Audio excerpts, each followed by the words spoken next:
last week less than you wish you would? Have eaten more than you wish you would?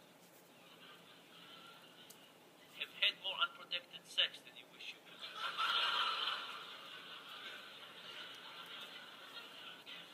So, I want to talk a little bit about self-control, and self-control is basically the problem that we have all this desire from ourselves for the long term, but then in the short term we do very different things. And to get us thinking about this, I want to tell you about one of my biggest challenges with self-control. So I was in hospital for a long time, and one of the things I got in hospital was a particular version of hepatitis. I got a bad blood transfusion, and I got a liver disease as a consequence. And from time to time, the liver disease would flare up, and I would get even sicker than I was anyway. This was very unpleasant. And about 7 years after I was already out of the hospital after my injury, I had another one of those episodes. I checked myself into hospital, and they told me I had hepatitis C. And the good news was that the FDA was running a clinical trial to figure out whether interferon, a medication that was originally approved for hairy cell leukemia, is going to be successful for treating hepatitis C. So I said, what would happen if I don't join this trial? I said, you have a good chance of dying from liver cirrhosis. That's not a good thing. So I took the medication. And these injections were kind of the essence of self-control. I had to give myself 3 injections a week for a year and a half. And if I did it for a year and a half, there was a chance that I might not have liver cirrhosis 30 years down the road. But if I took the medication, for sure, I will be sick for about the next 16 hours. Think something like headache, vomiting, shaking, stuff like that. Not really terrible compared to liver cirrhosis, but unpleasant and immediate.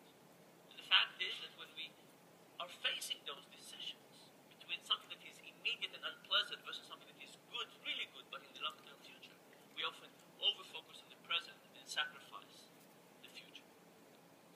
So anyway, this is of course not a new problem. We all face this. As we said, this is the problem of Adam and Eve. You could say, who in their right mind will ever give an apple for eternity in the Garden of Eden? What a crazy trade-offs. But there's a modern version of this. And you could say, who in their right mind will ever do this? How many people here have ever texted while driving?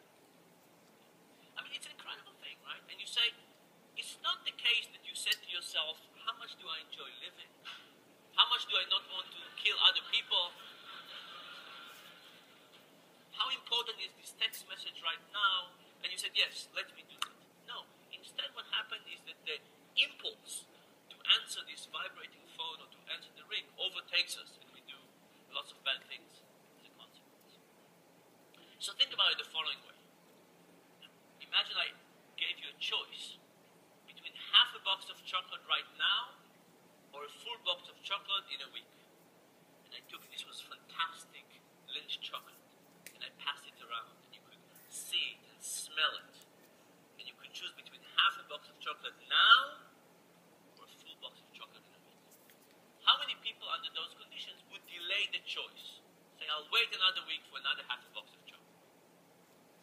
We have a few hands, and I'm willing to bet that if we actually had the chocolate passing around, there would be few of you. But most people say, give me the chocolate now, I'll take less chocolate now than more later. Imagine I pushed the choice to the future. And I said, what would you rather have?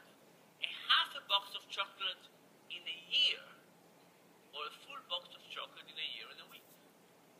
Now realize it's the same choice. It's asking whether you would be willing to wait another week for another half a box of chocolate. But in this case, when both choices are in the future, how many people would wait another week for another half a box of chocolate? Everybody, right?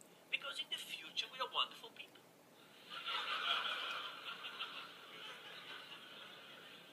We will be patient, we will not procrastinate, we will take our medication